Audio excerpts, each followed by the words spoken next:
I used to love the iPad, but then it got boring. Each year there was a minor bump in specs, but it has basically been the same iPad since 2010, except for screen resolution and performance. Not only that, but phones got bigger, so for me and others, it wasn't necessary to have a larger touch surface. But this year, it's different. The iPad Pro is a true upgrade to previous iPads, and I couldn't wait to unbox it, so let's check it out.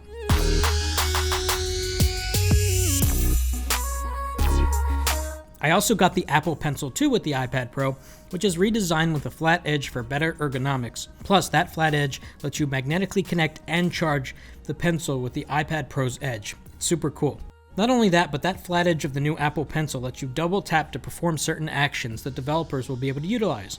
Right now, for example, in Notes, double tapping will switch to the eraser and a writing tool, but that's pretty much all it does for now. I can't wait for other apps to do something with this functionality like Microsoft OneNote or the fantastic Pigment coloring app, which you have to check out if you have an Apple Pencil and an iPad. I didn't get the keyboard case with the iPad Pro because in my opinion, the iPad is still very much a consumption device. It's great at looking at photos and watching videos, reading newspapers and magazines, but I don't buy this notion that the iPad can be a replacement for your computer. Maybe if you're grandma, it can work, but when I want to get true work done, and it's probably the same for you, I reach for my laptop or my PC, my desktop computer. The iPad Pro is just not that good at productivity, but it's great at consumption. The iPad Pro itself, shown here with the 11-inch model, because I wanted to use this as a digital notebook and so the more portable size was important to me, is physically sharper and more flat than previous iPad. I really like this look. It feels utilitarian like a notebook or a hard book. And it's crazy thin at 5.9 millimeters, which makes it effortless to hold. For comparison, one of the thinnest phones ever made is the original Moto Z, which was 5.2 millimeters. The iPad Pro is just a little thicker than that. Let's talk about connectivity. The possibility of a utopian tech future where every battery-powered device has the same connector is now a little bit closer.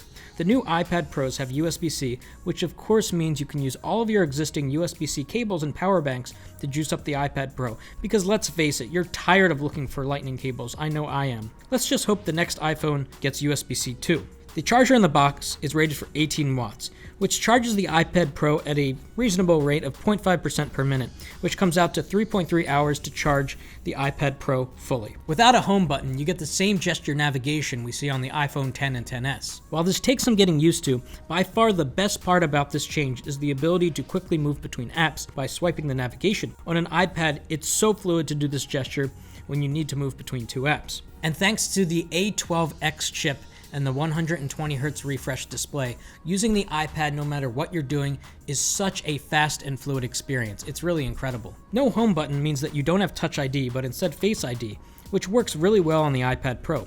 It works in both landscape and portrait, which is a cool trick. I got the LTE model because I love how iPads have an eSIM that let you pick whatever carrier you want without needing a plan or a SIM.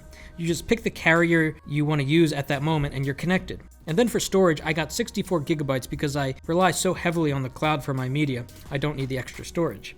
The total price of this iPad came out to $949, which is a lot of money, but considering that this is the best tablet in the world, by far, it's not that crazy. And then there are a lot of other niceties on the iPad Pro, such as really loud speakers with very spacious sound, tap to wake, like on the new iPhones, to make it super easy to turn on the display.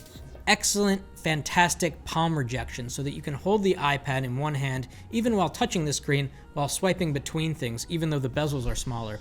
Another great thing about the new iPad Pros is the camera is really good, although you shouldn't be one of those people that use your iPad to take pictures. You just look really lame, so don't do it.